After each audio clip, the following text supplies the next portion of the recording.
Hey, what's going on, everyone? This is Mike Kollin at MikeKollin.com. This is in Japan. Turn that down a little bit. So this is New Year's in Japan right now. It's about 7 o'clock in the morning, California. Happy New Year's, everyone.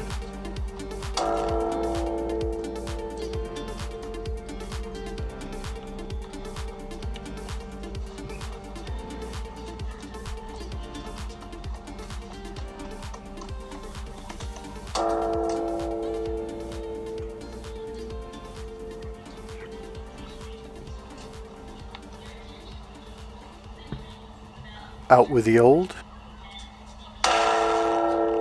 in with the new.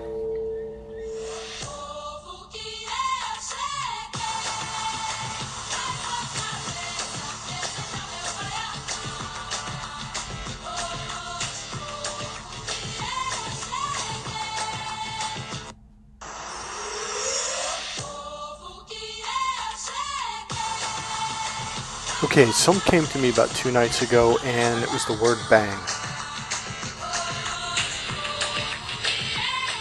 I have a feeling this year is either going to end with a bang, or we are going to go into the new year with a bang. So the first thing I want you to do, I want you to either make a mental note or write it down on your calendar somewhere. And there's going to be a bang. It's either going to be a big bang, or it's just the word bang. Now, one thing I want to stipulate, I don't necessarily mean it's going to be a good or a bad thing. It may be both. But there is going to be something, and it's going to, for some reason, the word bang is what it's going to be all about. So it's almost like what I said right off the bat. It's kind of like a bang leaving 2024 and a bang entering 2025. So I think it's going to be probably a good and a bad, or a bad maybe and then a good. It could be a powerful volcano that really explodes in a really big way, or it could be that star, I can't think of the name right now, way out there. I'm not even going to try to remember the name, can't think of it right now. That may actually, that might reach us the explosion. Okay, it's not going to explode on us, but we'll see the light in the sky. So something, I don't know what it is, but something's going to bang. Could be a shift in policy, could be a shift in world order, who knows, but something's going to happen. All right, let's get on with this video. So real quick, one thing I want to mention here is to let go of 2024. 2024 for most people was a really, really bad year. It was a lot of pain, a lot of suffering, isolation, but there's another word I'm looking for. You know what I think it is? I think it's fear. I think there's a lot of us on this channel that had a lot of fear last year. So it's almost as if it increased exponentially and then it dropped off. So one of the things that I do something called energy medicine. Now I know you guys have heard of energy healing. Energy medicine is just another take on it. So I do something called clearings. Now, when you listen to tarot card readers or spiritual people, they'll talk about how the collective is shifting and the collective is changing and going to another level, etc. Now, that word collective, I don't know why, but I don't like to use it. It seems a little foreign to me, but I do understand what they mean. So the way some people may explain it to spiritual people or spiritualists or however you want to say it, when you go to the next level, you're having to let go of the way you used to be. You're having to let go of your strategies that you've used your entire lifetime. And it's asking you to have faith so you can move on to the next level, okay? And letting go of this stuff like, well, that's what kept me safe, or that's how I got down the road, or that's how I made my money to get my food or shelter or whatever. Now, I'm not necessarily talking about your job, but I'm talking about the way that you just, on an unconscious level, deal with life, deal with, like, it could be just the healing you're going through or whatever. And essentially God or the universe or whatever you believe in, it's asking you to have enough faith to say, hey, let go of that stuff. I have something better for you. One of the biggest things that really, really stood out to me when I was going through my NLP, neuro-linguistic programming trainings, was what we call strategies. So what happens with people is you learn and develop strategies, and usually your strategies are completely unconscious. You're not even aware. It's like something like, well, when someone says this, then you do that. And a lot of times we use strategies that are not effective. They may have been effective when we were 4 years old, when we were dealing with our little brothers and sisters, but they're not effective as an adult, but we keep using them. So one of the main things, there's a couple segments that I do, but strategies is one of them, is people will come to me and they're like, why am I not getting results? Why am I not getting what I want out of life? Now I'm going to shift this to the energy level in a second, I mean. So for right now, I'm like, well, look what you're doing. I go, that's just, it's like I have a client who has a strategy that helps him relax, okay? The problem is he's using something that's very physically toxic. It's not good for him at all. And what it really turns out, all he needed to do was learn how to do deep breathing techniques to relax. Completely free, completely toxic free, doesn't cost him a dime. He doesn't have to pay for anything. A lot of times, believe it or not, but we will have these simplistic strategies that are really bad for us and usually don't actually get us what we really want in the long run. And a lot of times it'll be this really quick short-term thing, and then we go right back to the problem. Now on an energetic level or spiritual level, we do the same thing, and that's a very, very unconscious process. A lot of people will hold on to fear or anxiety because it's like it's what they know. And the universe is saying, hey, trust us, you can let that go now. The challenge is it's kind of hard to let go of a strategy that you've used your whole life, and you're like, I don't know about that. And yet at the same time, you really don't like the anxiety or the fear. So that's one of the biggest problems that people have is, okay, I'm going to say it real quick. So a long time ago, I went to this, I don't know, she was like a counselor. I don't think she had her doctorate degree. I think she had her master's degree. So she was considered like a tech or something. I forget what her title was. And my sister goes, you've got to talk to her. You got to talk. I'm like, why? My life's going great. I'm a national champion in kickboxing. I'm going to college. I've got this going on. And so I was like, all right, I'll go. Now here's the really cool thing. She taught me something that was really, really, it paid off.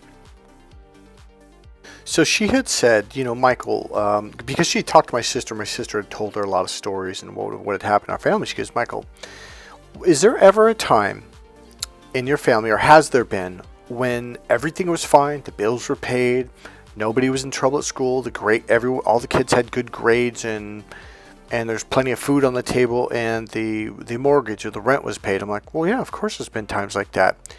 She pauses and she goes, then what happened? Now that really caught me off guard, and I looked at her like she was a crazy woman for a second. I actually did. I was like, what? What do you mean what happened? And she goes, well, no, Michael, just stop. Just kind of think about it for a moment. I was like, okay. And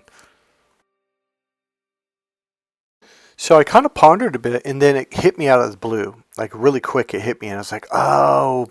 And I looked at her and I said, my mom would cause problems. Like she would cause trauma and just like fear, and something was wrong. Like she would create something. And this lady goes, exactly. And she goes, do you know why? And I was like, no. She said, even though your mother doesn't like problems, and she doesn't like fear, and she doesn't like anxiety, when everything gets really silent and everything is peaceful, it scares her because she's not used to that.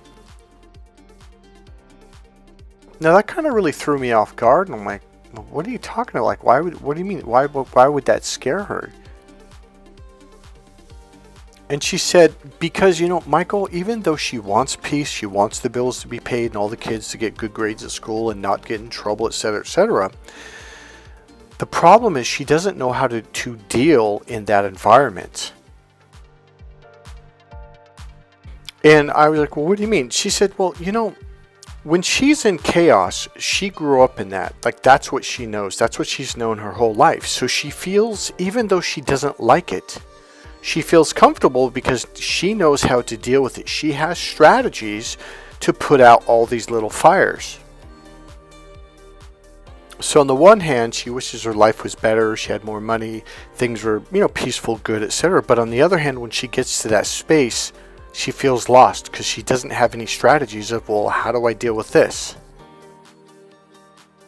I kind of pondered that a little bit, and the reason why I'm bringing this up is not to knock my mom. It's just, it is a metaphor for what we all go through. Okay, I'm going to give you an example. So I remember the first time I walked into a temple, Buddhist temple. Now, I didn't go during the weekend or Sunday, when all the people were there. I went during the week. In fact, I've almost never gone during when people, I went like 3 times, didn't like it. I just like to hang out with the monks because it's very, very peaceful. Now, I remember the first time I went, I walked in, and right to the left, maybe about 10 feet in, was this big area where like the masses go in. There's these big gold Buddhist, and these are big. We're talking like probably 8-10 feet tall statuettes or whatever of Buddha. And I kind of knelt down, kind of prayed a little bit, and I got scared.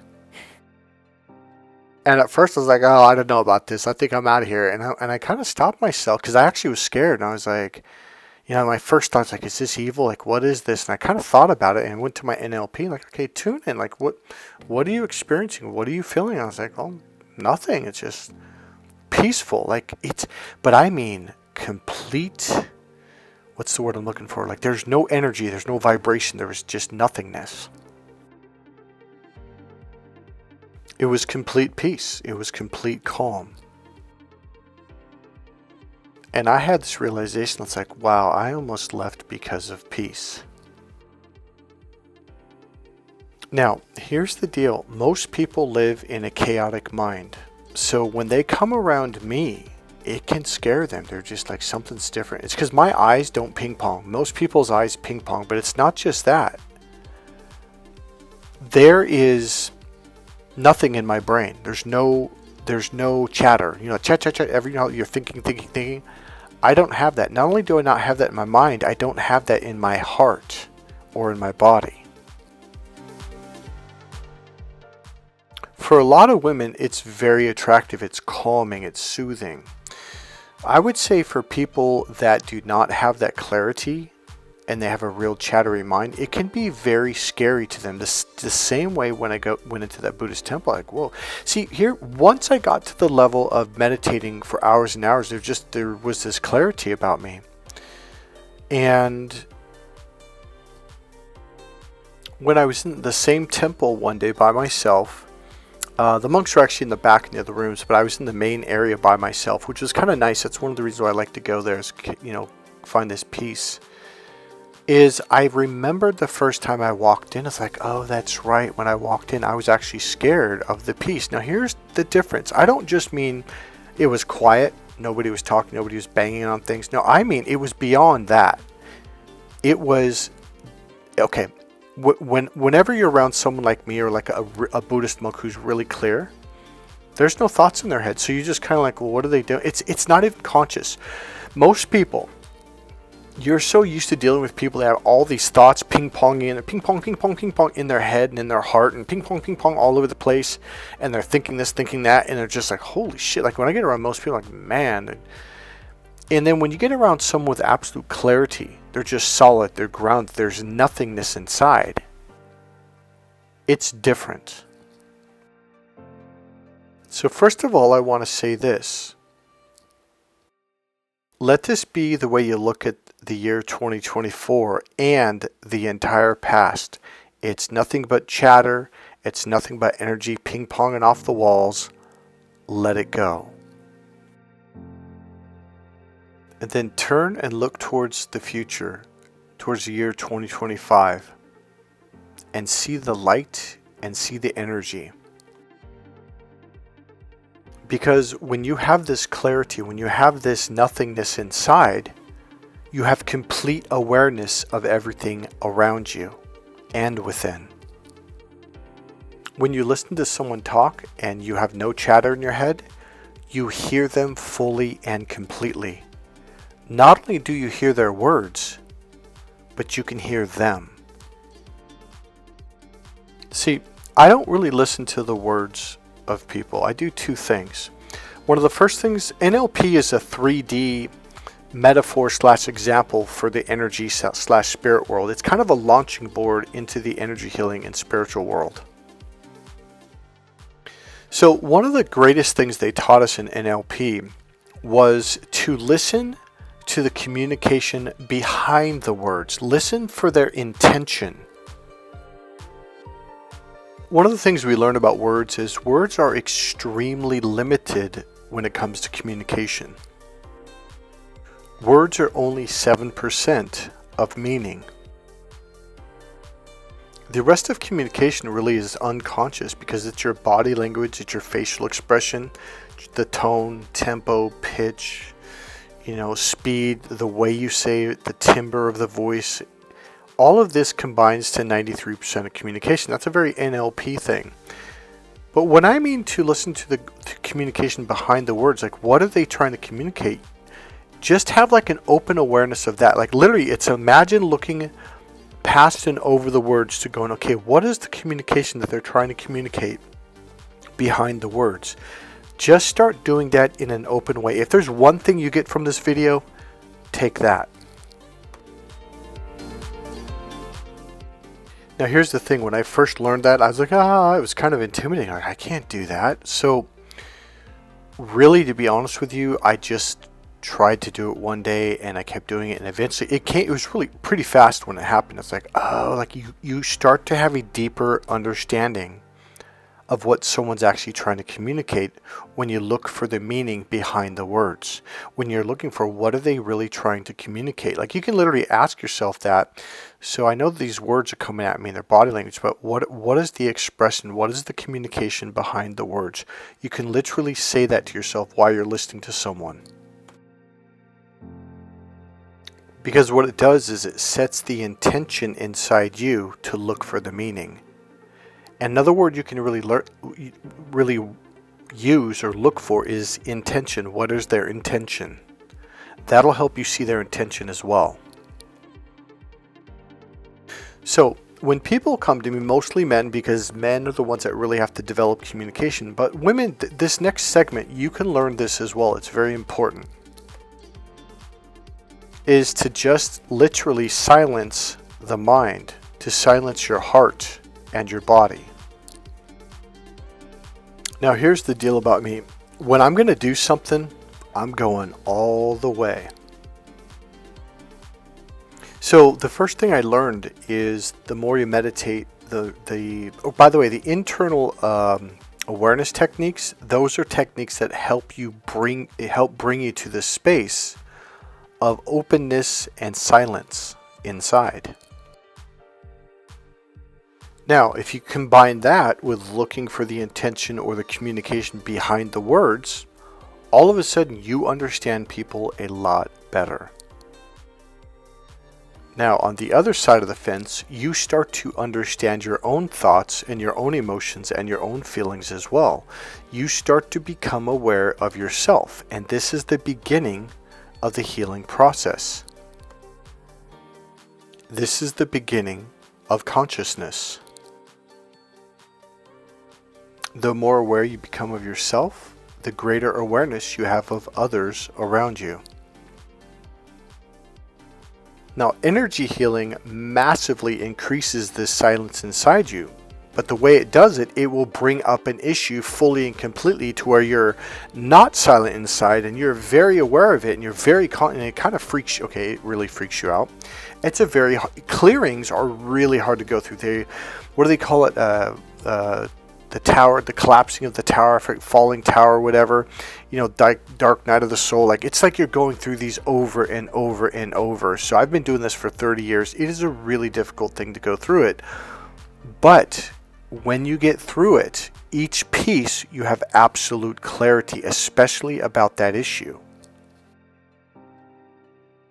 And generally for a moment, meaning 3-4 days, maybe a week if you're lucky, you have this absolute clarity, especially around the subject, and you're left in awe because you have greater awareness of other people around you as well.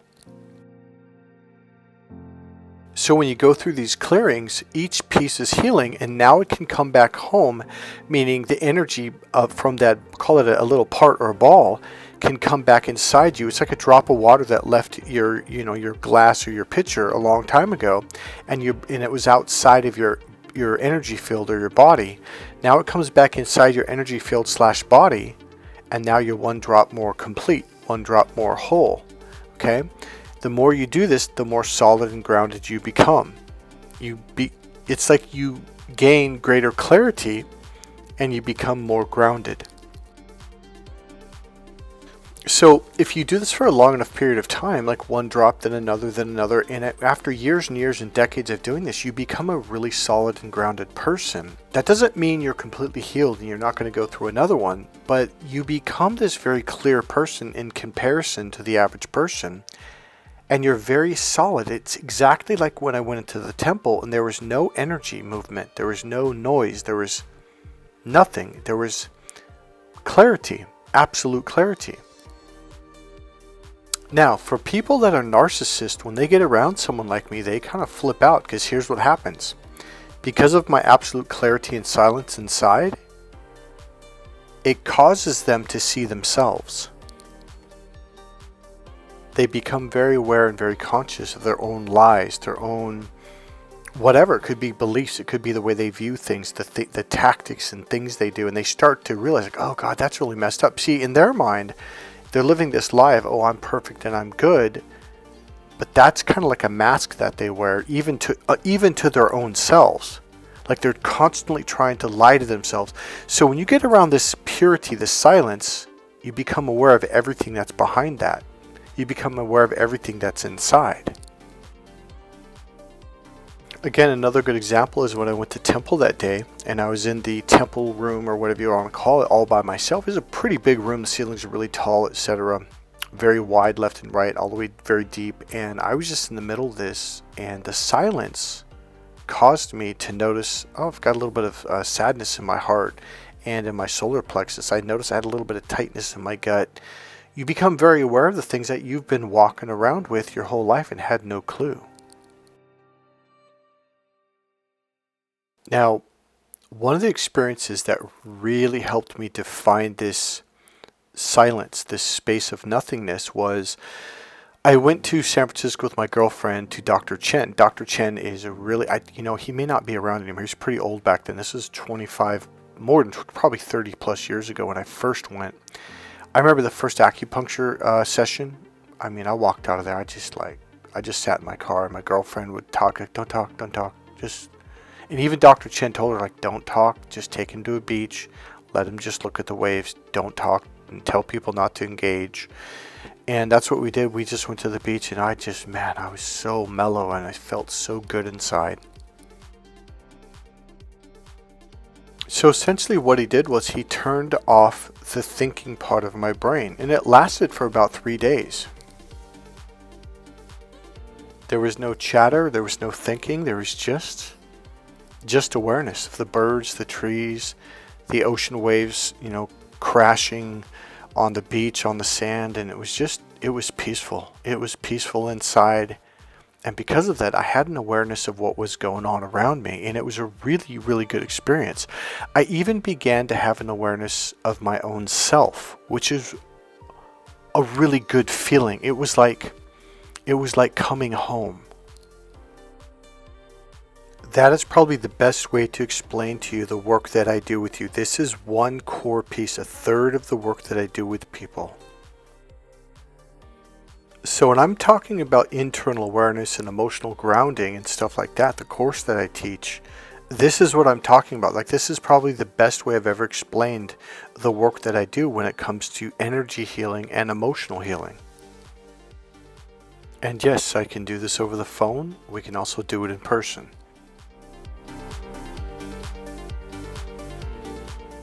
So I began, when you have that silence, you have parts of you that are hurt and traumatized that need to be healed come up. But here's the difference. Normally when they come up, you're like, I don't want to feel that. I don't want to feel sad. I don't want to feel hurt. Because normally when you're tight, it takes over your whole system, and your whole body, your brain, your face, your heart becomes sad or anxiety or whatever it is. But when you're in this really grounded, spacious, solid awareness, It's like when these parts come up, they're like your little children, or like your girlfriend or someone you love, and you hold them. And for the first time in their life, they feel comfortable with you. Now here's why. The left brain is the thinking brain. You think and think and think. You feel it in your forehead. Your forehead gets tight. So when you're in your left brain thinking, you're in your left brain. But when you open, now the left brain, by the way, is the judgmental brain. It's the either or processor. It's really good for looking under a microscope and doing A/B testing, or A/B testing on your website or your marketing. It's really good for math and business and science. But it's not good for relationships. It's not good for social situations. And it's not good for connecting with yourself. It's not good for self-healing because it makes these parts feel judged, which causes them to be pushed away even further because it makes them feel bad. But when you accept them and fully accept and embrace them, that's when they begin to heal. And this is what Jesus meant when he said, "Thou shalt not judge," or "Judge not, lest ye be judged." It's because you can't heal when you're in judgment. When you are in fully acceptance mode, when you're in compassion and love, not only can these parts inside you heal, but the people around you enter this space of nurturing acceptance. And that's what the right brain does. When you're internal, it expands your awareness. Now, this is something that I teach in my course. You literally bring this energy into the world where people can begin to heal and come together. And this is what's going to heal the conflict in the world. See, here's what's going on. It is really simple. The reason why people are judging each other and in conflict is because they're judging themselves, and that causes them to be in conflict with themselves. And thus, you cause conflicts outside. The conflicts within create the conflicts outside. See, the left brain is the judgmental brain. So, judge not lest you be judged. See, when you're in your left brain, you will pull people into their left brain. Now there's this competition of who can judge each other. I'm better than you, all that stuff, okay? So here's essentially what happens when you shut that off, or it's not like you're turning it off, it's like you're letting it go. It's still there when you need it, but it's like you've opened up to a much spacious, more expanded way of being. And when you're in the right brain is the brain of love and compassion. It's that open, spacious energy of awareness. So instead of, before, you would judge these parts when they'd come, oh no, I don't want to feel bad. Oh no, and you'd push it down. You'd drink alcohol, smoke cigarettes, you'd turn the music on loud, you'd work. Like some people become workaholics because they don't want to deal with their issues. It's really a misunderstanding. When people are doing that, it's because they judge their issues. They judge themselves harshly. Oh, that's bad, that's wrong. Oh, it's, I'm weak if I have depression, or I'm not a bad person if I, it's like, it's judgment. Okay, so here's how it works. It's really simple. The left brain is about focusing on a pinpoint. It's really good at aiming at targets, like that little red bullseye, right? The right brain does the opposite, expands open. Now, what this does is it gives you spaciousness. Now the left brain causes contraction. So when you're in your left brain, just by somebody coming into your energy field, it contracts them and it causes them to shrink down. And this is what causes conflict. So it causes their energy to contract, okay? It concentrates their energy.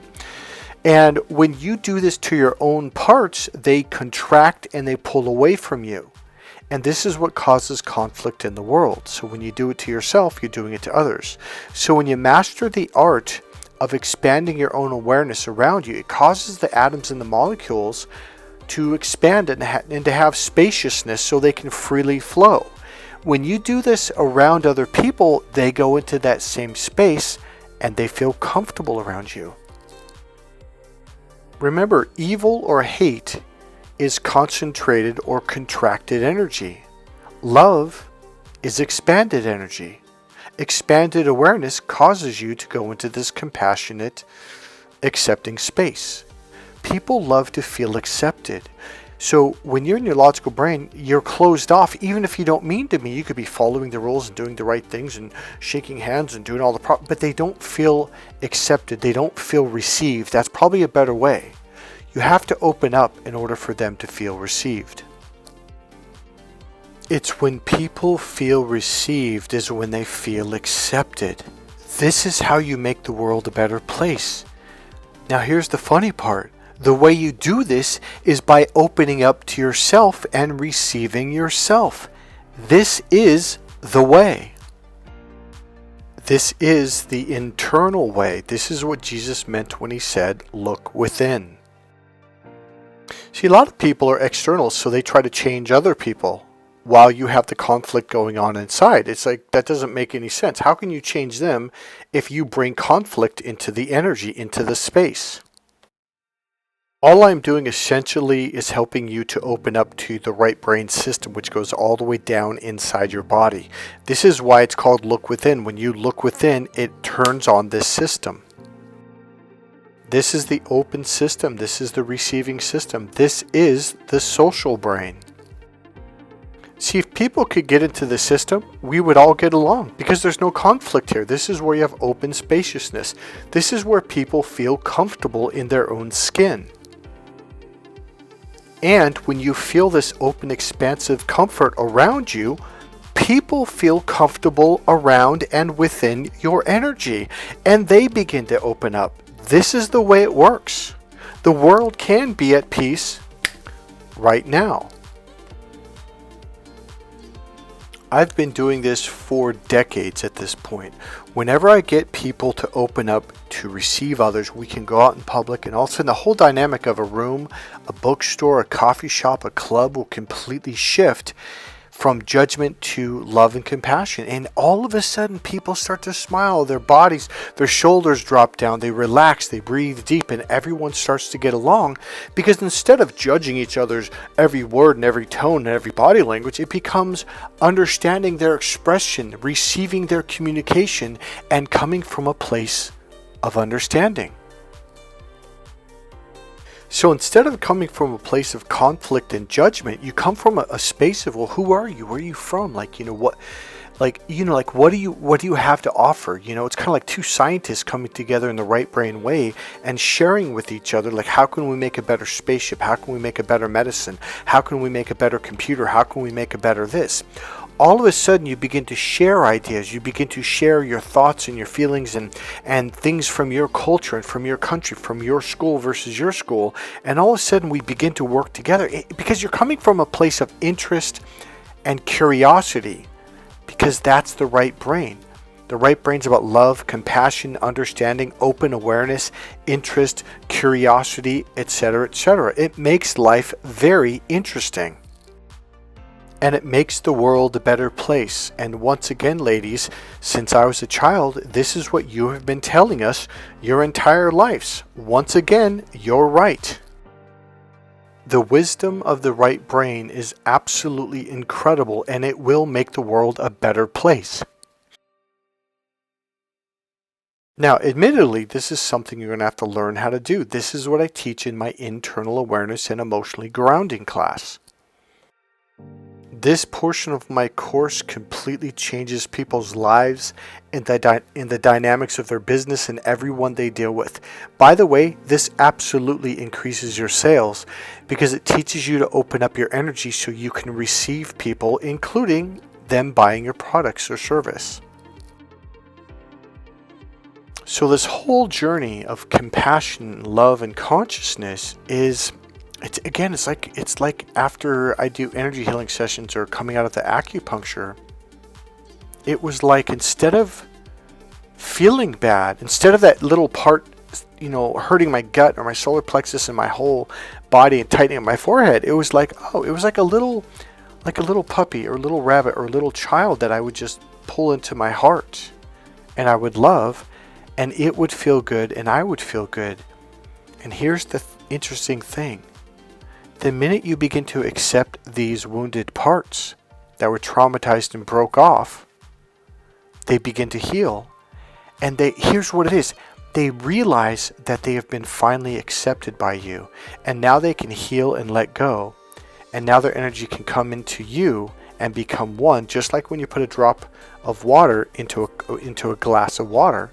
It's not like there's a bunch of different parts in there. No, it all becomes one. And now the conflict is gone. See, when people say to connect with yourself, to accept yourself, they're talking about these little parts that broke off when you were a little kid. Here's the really interesting dynamic. When you become a self-accepting person and you walk around with this sense of, this is who I am and I'm okay with it, people feel that when they're around you, and they begin to feel accepted by you as well. And it makes them feel good. The internal way is the way. You can't accept me if you can't accept yourself. You can't give me $1 million if you don't have $1 million. Do you get it? If you don't learn how to connect with yourself, how can you connect with someone else? Now, here's a really interesting dynamic. If you are not connected to yourself, nobody can connect with you. Once you connect with yourself, now they can connect with who the true you is on the core. In other words, once you begin to accept yourself, and here's another one, love yourself. You can't love another human being until you love yourself. It's like, oh, okay, I could love other people, but I can't love myself. Like, that's just not the way it works. It just doesn't. If you don't know how to drive your own car, you can't drive someone else's car. If you can't open up yourself, how can you help someone else open up? All I'm saying is once you truly open up to receive yourself, this dynamic becomes automatic because you're in that space of open, receptive energy. And now they fall into that energy and they open up as well because they feel received, because you received yourself. This is the work that I've specialized in for over 30 years. So when you work with me, whether it's over the phone, in person, or through Zoom, within probably 45 minutes to an hour, you will begin to feel this spaciousness. You'll begin to get a sense of clarity and being more emotionally grounded. Now, it is a process. Some people might take 2 or 3 sessions, especially men. Men generally tend to take a bit longer. Now, it's not like once you do it once, that's it. No, you have to condition this into you, and then I'll teach you how to do it for yourself.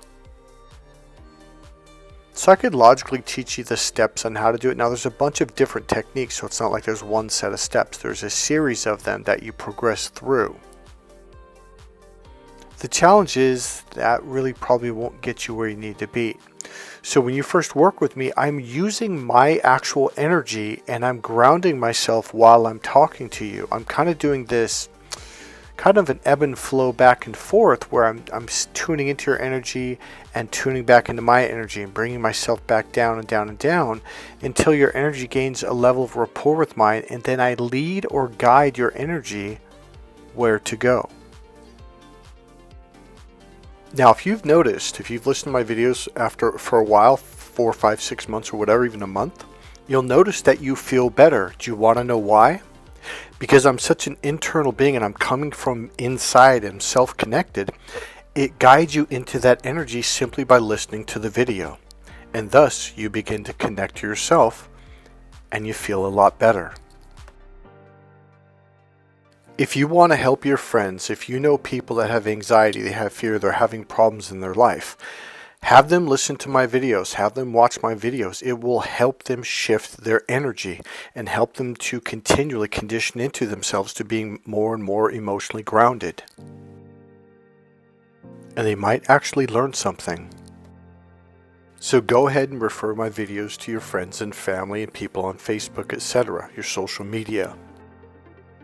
If you guys want to leave a donation, there's a PayPal link right there in the description box below the video. Hey, this is Mike Kollin at MikeKollin.com. I hope you guys have an awesome year. Remember, let go of the past. It's gone. I don't just mean 2024. The past is gone. It's done. Today it starts anew. 2025. I absolutely see a bright future ahead of us. If you like this video, please click subscribe, click the like button, go ahead and make a comment. God bless you guys. I'll see you in the next video. Bye.